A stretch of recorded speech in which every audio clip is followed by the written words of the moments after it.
जय श्री कृष्णा। आप सुन रहे हैं गीता वाहिनी का अध्याय 18। बोलो जय सत्य साई बाबा जी की जय। उत्तरायण मार्ग ज्ञान के पवित्र तेज द्वारा आलोकित होने के कारण शुक्ल मार्ग के नाम से सम्मानित किया गया है। दक्षिणायन मार्ग अंधकार, तमस और अज्ञान से परिपूर्ण होने से कृष्ण मार्ग कहा जाता है, जो अपनी धी उत्तरायण पक्ष में त्यागता है। वह शुक्ल मार्ग द्वारा जाता है और मोक्ष की अवस्था प्राप्त कर लेता है। यह अवस्था अ, ब्रह्म रहित ब्रह्मानंद का स्रोत और वासस्थान है, जहाँ एक बार पहुंचकर उसे फिर से नामो स्वरूप वाली देहधारी प्राणियों की रंग भूमि में नहीं आना पड़ता। जो दक्षिणायन पक्ष में अपनी धीर छोड़ते हैं, वे कृष्ण पथ द्वारा जाते हैं और उन्हें फिर से जन्म मरण के प्रभुत्व में रहने वाले इस देह रूपी आवरण का भार वहन करना पड़ता है। उत्तरायण समय की अवधि मात्र न होकर मन की स्थिति है, जो अपनी ध्येय आत्मज्ञान के तेज के साथ छोड़ते हैं, वे उत्तरायण मार्ग से जाते हैं। और जो अपने आत्मिक सत्य से अनभिक अज्ञान अवस्था में मृत्यु को प्राप्त कर होते हैं, वे पितृयान अथवा दक्षिणायन या कृष्ण पक्ष से यात्रा करते हैं। गुणों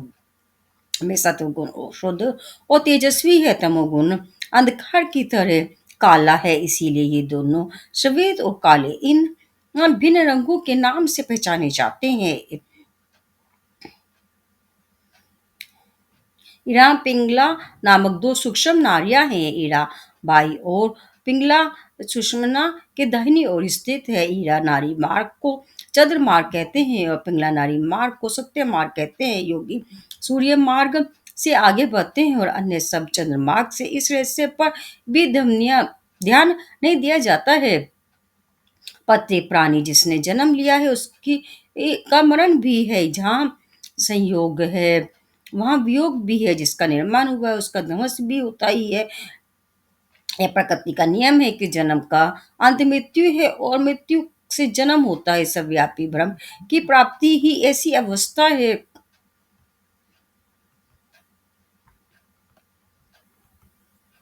जहां से वापस आना होता है, ना कि अन्य जाना, क्योंकि ब्रह्म सर्वेश्वर सर्वव्यापी जहाँ ब्रह्म ना हो ऐसी कोई जगह नहीं। इसीलिए उसमें एक रूप होने वाले के लिए अन्य कहीं आने जाने का स्थान नहीं होता। वह सर्वव्यापी ब्रह्म में तदाकार हो चुका है। यह अवस्था सबको प्राप्त हो सकती है, सब इसके अधिकारी है, इसमें कोई संदेह नहीं। इसके प्राप्ति के लिए कोई विशिष्ट प्रयत्न, विशिष्ट सौभाग्य, कोई असाधारण कार्य करने की आवश्यकता नहीं है। मनोध्यान स्थिर पूर्वक निरंतर भगवान में लीन रहना रहे, इतना ही पर्याप्त है। इस प्रकार मन से चिपका हुआ भ्रम हट जाता है और मन की शुद्धि हो जाती है। यही मोक्ष है, क्योंकि मोक्ष मोक्ष ही है, अन्य कुछ नहीं। ऐसे मोक्ष की स्थिति जिसने प्राप्त कर ली है, उसकी मृत्यु किसी भी प्रकार से हो, ऐसे व्यक्ति ब्रह्म तब प्राप्त करता है और ऐसे ही व्यक्ति को ज्ञानी कहा जाता है। इस पर अर्जुन ने एक प्रश्न उठाया, कृष्ण तुम जिसे ज्ञान कहते हो इसका अर्थ मेरी समझ में नहीं आता। क्या गुरु द्वारा दिया गया उपदेश ज्ञान है? यह शास्त्र ज्ञान की प्राप्ति होती है? यह स्वानुभव से संपन्न व्यक्ति द्वारा प्रकट किया गया अनुभव ज्ञान कहा जाता है? इनमें से किस प्रकार के ज्ञान द्वारा व्यक्ति बंधन मुक्त हो जाता है? कृष्ण ने उत्तर दिया, अभी तुमने ज्ञान के जितने प्रकारों का वर्णन किया है वे सब व्यक्तित्व आध्यात्मिक उन्नति की किसी न किसी स्थिति के लिए उपयोगी रहते हैं, लेकिन जन्म मरण के चक्कर से तुम्हें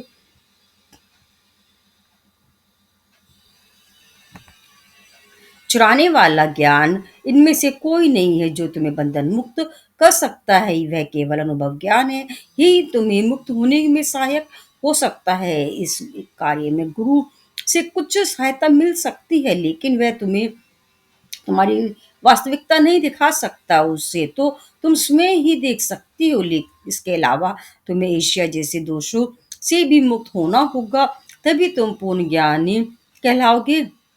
जिसकी इस ज्ञान में श्रद्धा है, जो इसे प्राप्त करने का उद्गम यम करता है।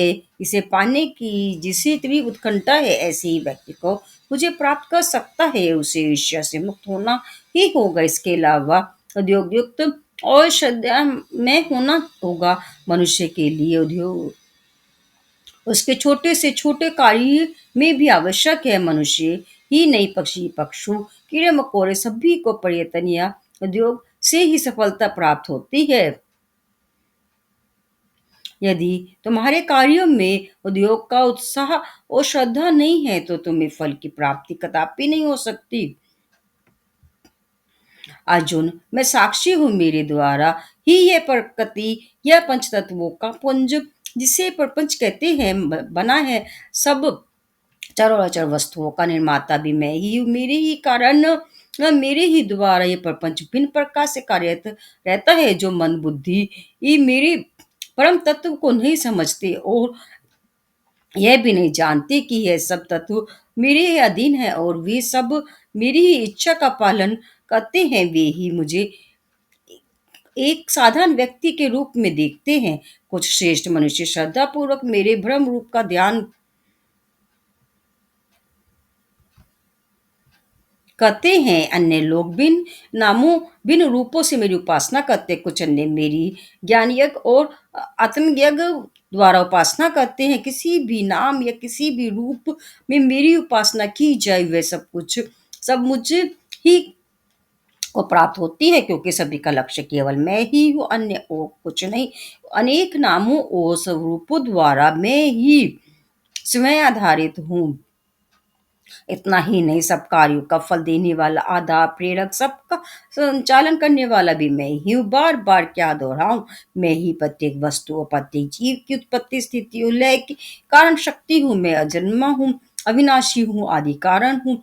मुझे यदि कारण अधिकारण को प्राप्त करो, यही मोक्ष है। जिसने ऐसा मोक्ष पा लिया वह जीवन युक्त जीवन काल में ही मुक्त है। इसीलिए अर्जुन, यदि कोई मोक्ष प्राप्ति की जीवन मुक्त होने की उत्कंठा रखता है तो कुछ ना कुछ सुगम अनुशासन को अपनाना होगा। उसे शरीर के मोह को जड़ से पूर्णतया उखाड़ देना होगा। यह सुनकर अर्जुन ने बीच में ही प्रश्न किया, कृष्ण, पूर्ण विरक्तपूर्ण मोह नाश की इस साधना को आप क्या सुगम अनुशासन कहते हैं? क्या इसे आचरण उतारना इतना सुगम है? सिद्ध योगी भी जब इसे कठिन मानते हैं तो आप इतनी ही वाक पटुता से इससे मुझे जैसे व्यक्ति के आचरण में उतारने योग्य कैसे बता सकते हैं? इसे सुगम बताकर आप इसकी स्तुति करते हैं, लेकिन यह तो एक महादुष्कर कार्य है। मुझे लगता है कि आप मेरी परीक्षा लेने के लिए ऐसा अनुरोध कर रहे हैं। क्या मैं कभी भी ऐसी स्थिति के योग्य हो सकता हूँ? क्या कभी मुझ पर जैसे को भी मुक्ति या मोक्ष मिल सकता है? मैं ऐसा आशा कभी कर ही नहीं सकता। इतना कहकर अर्जुन हताश होकर बैठ गए। कृष्ण देख रहे थे कि अर्जुन की हिम्मत धीरे धीरे टूटती जा रही है। उन्होंने दोबारा विश्वास दिलाने के लिए अर्जुन की पीठ थपथपाई और बोले, अर्जुन, इतनी छोटी सी बात से डर कर निराश होने की आवश्यकता नहीं है। ठीक है, इस बात को सुनते ही कोई विश्वास नहीं करेगा। इसकी गहराई में विवेक बुद्धि की सहायता से ही उतरना चाहिए, तभी पता चलेगा कि इस अनुशासन में रहना इतना विकट नहीं जितना कि सोचा जाता है। पण विरक्त पाने के लिए जटा बढ़ाना, भगवा पहनना या शरीर को कष्ट देकर कंगाल बना लेने की भी आवश्यकता नहीं है। अपने सब कार्य भगवान को समर्पित कर बिना किसी फल प्राप्ति की इच्छा से कार्य करना ही तुम्हारी लिए पर्याप्त है। मुक्ति का यही रहस्य है। इस दृष्टिकोण से कभी कार्य संपन्न करना कठिन नहीं है। केवल दृढ़ निष्ठा और उद्यम का होना आवश्यक है, बल्कि इनका तो प्रत्येक कार्य में होना आवश्यक है। इससे तुम समझ लोगे कि आध्यात्मिक कार्यों के लिए दृढ़ निष्ठा और उद्यम दोनों अनिवार्य ही है। मेरे भक्तों में से जो भी कोई अनन्य भाव से अपने सब कार्य मुझे समर्पित करता है, जो मेरा ही ध्यान करता है, मेरी ही सेवा, मेरी ही आराधना, मेरा ही सम्मान करता है, वह ये जान ले कि मैं सर्वदा उसके साथ रहता हूँ और इस लोक और परलोक की उसकी समस्त इच्छाओं को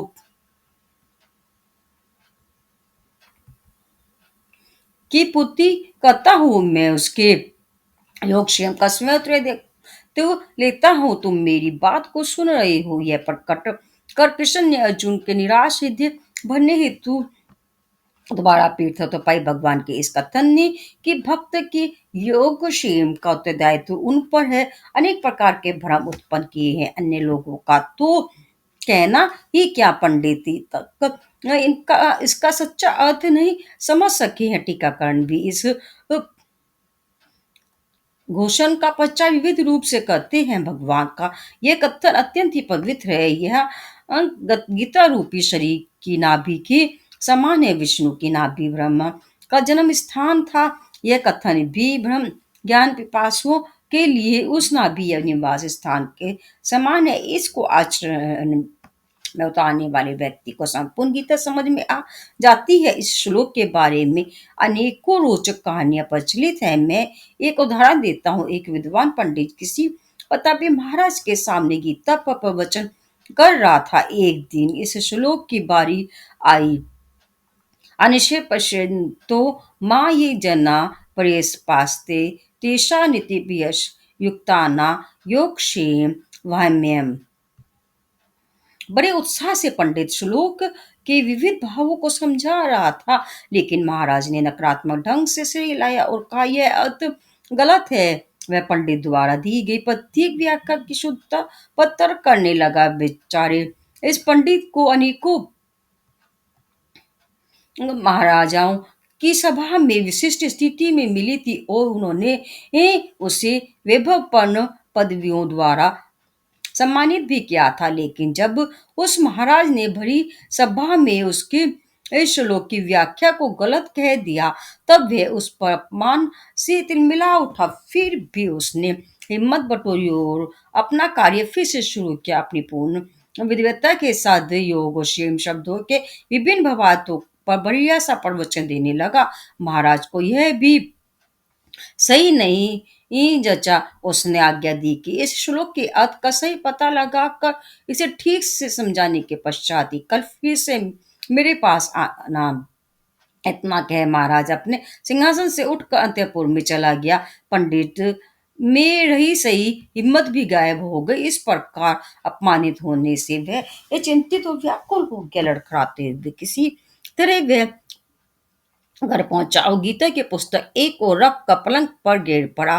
पंडित की स्त्री की इससे बहुत आश्चर्य हुआ और वह बोली, आज राजमहल से आप इतने दुखी होकर क्यों आई हैं? मुझे बताइए क्या बात हो गई है? चिंतातुर होकर उसने एक के बाद एक प्रश्नों की झड़ी बांध दी, जिससे पंडित को अपनी बीती सब बात बतानी पड़ी कि उसे कितना अपमानित होना पड़ा और महाराज ने कैसे ये अपमान पूर्ण आज्ञा देकर उसे घर भेजा इत्यादि। स्त्री ने शांति से सब बातें सुनी और उस घटना पर गहरा विचार कर बोली, हाँ ठीक तो है, जो कुछ महाराज ने कहा सत्य ही कहा। आपने श्लोक की जो व्याख्या की थी वह सही नहीं थी। फिर महाराज उसे कैसे ठीक मानते? तुम्हारी ही भूल है।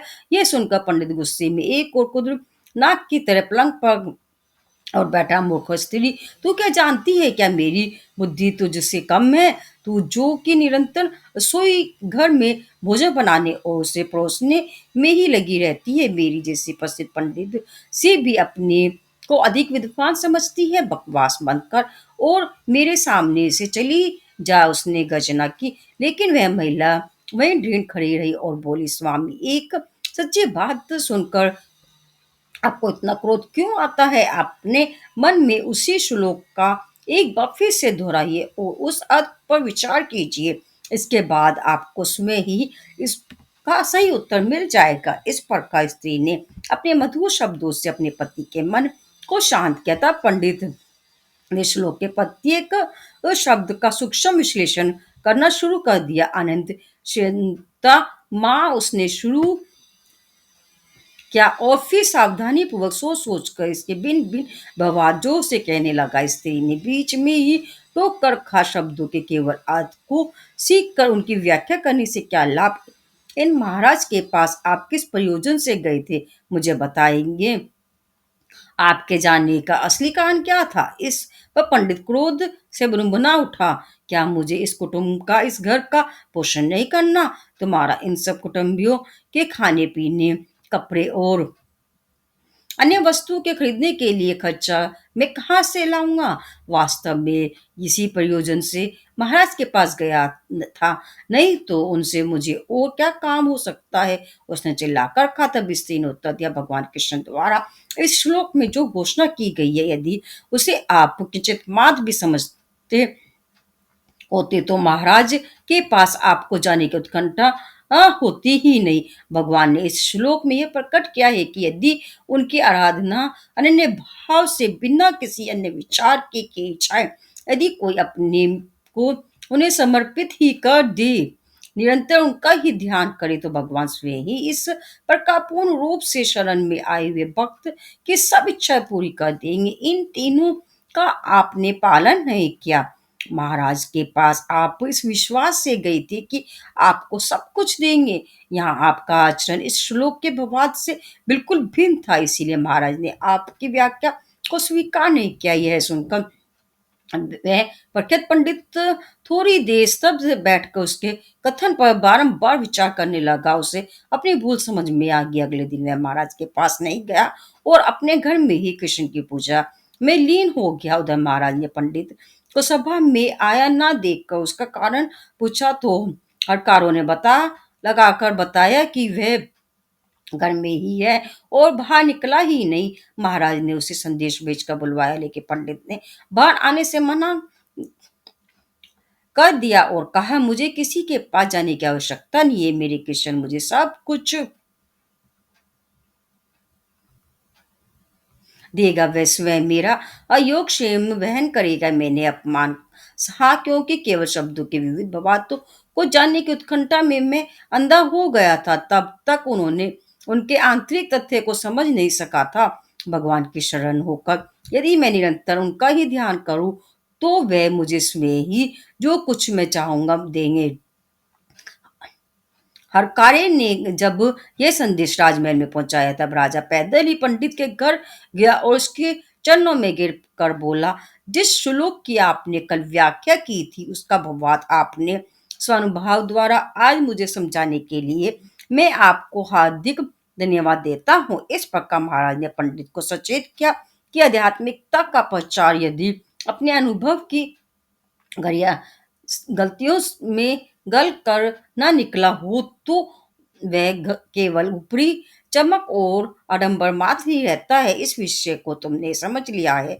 आज भी अनेकों विद्वान गीता का प्रवचन करते फिरते हैं, उसका प्रचार करते हैं, लेकिन उसके सिद्धांतों का आचरण में नहीं उतारते। वे तो संसार को मूल्यहीन छिलके पाठ्य पुस्तक के अर्थ मात्र शब्दार्थ की ही व्याख्या ही बताते हैं। गीता का आचरण में अभ्यास ना कर उसका प्रचार करना, उस पवित्र ग्रंथ का मूल प्रयोजन नष्ट कर उसका अपमान ही करना है। वे गीता को अपने जीवन की प्राणवायु कहकर प्रशंसा करते हैं, उसे सब शास्त्रों का मुकुट कहते हैं, उसे साक्षात भगवान के अक्षरों से ये निकाली निकली वाणी कहती हैं। वे पुस्तक का इतना आदर दिखाते हैं कि उसका नाम लेते ही उनके नेत्र में अश्रु उमड़ने लगते हैं। उसे वे अपने सर पर लगाते हैं, आंखों में से स्पर्श करते हैं, अपने पूजा घरों में रख कर बड़े उत्साह से उसकी पूजा कर भक्ति का प्रदर्शन करते हैं। यह सब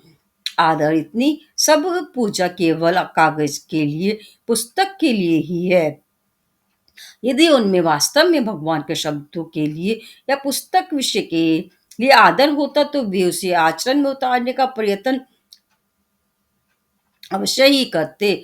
ना, नहीं, ऐसा कोई प्रयत्न नहीं करते। उन्हें लेश मात्र भी गीता का ऐसा अनुभव या ज्ञान नहीं होता। यदि होता तो वे धन कमाने के लिए अपने अनुभव का प्रचार ना करते और केवल भगवान के अनुग्रह की ही याचना करते। नहीं, आजकल के इन करोड़ों गीता प्रचारकों में से एक भी ऐसा गीता प्रचारक नहीं है जिसे भगवान के अनुग्रह की आकांक्षा हो।